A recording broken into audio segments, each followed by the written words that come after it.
Your Excellency, President William Ruto, our host, Chairperson of the African Union, President Mohamed Ghazouani of Mauritania, Excellencies, Heads of State and Government, President of the World Bank, ladies and gentlemen, I thank President Ruto and the government of Kenya for the warm hospitality extended to us and commend him on successful hosting of this summit.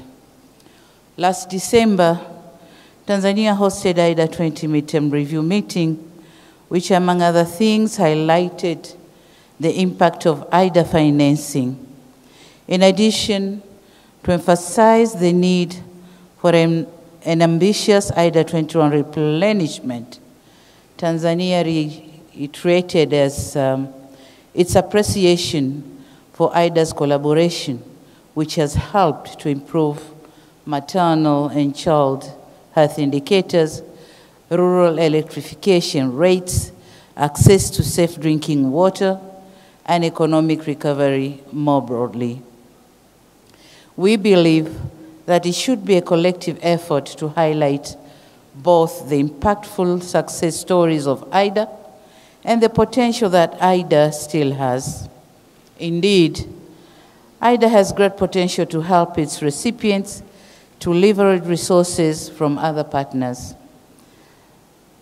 For instance, in Tanzania, we have an infrastructure project in Dar es Salaam called the Msimbazi Basin Development Project, which benefited from World Bank support worth $2 million.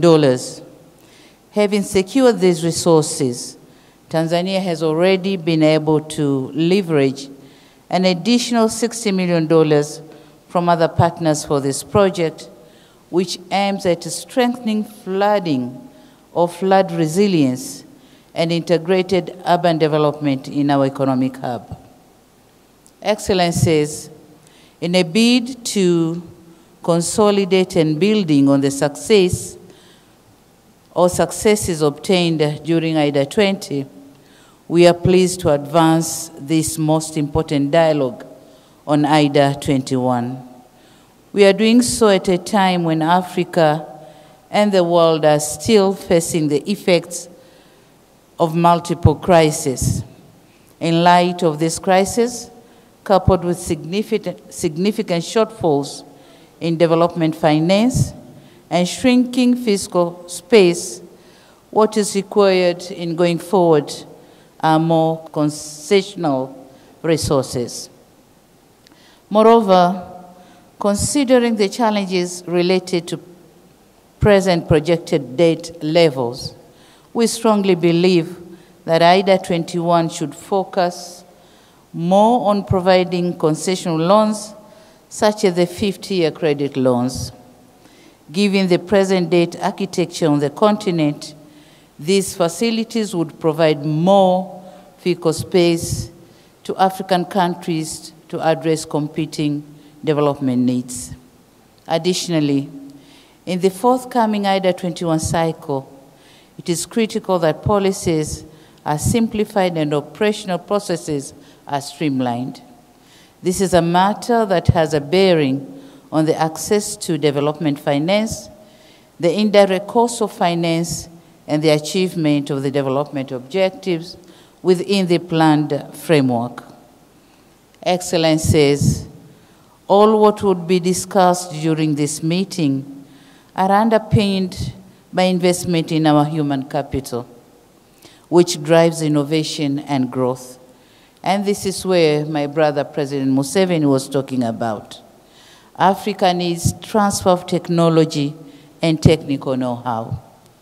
It will be recalled that in July 2023, Tanzania, in collaboration with the World Bank, hosted the African Heads of State Human Capital Summit. At that summit, we committed to investing in people for improving productivity and building inclusive and resilient economy. We believe that the commitments highlighted in Dar es Salaam Declaration on Human Capital are relevant and merits AIDA's support. Excellencies, history attests to the transformative potential of IDA support for countries to transform and graduate. We expect the same spirit to guide us ambitiously in the IDA 21 replenishment.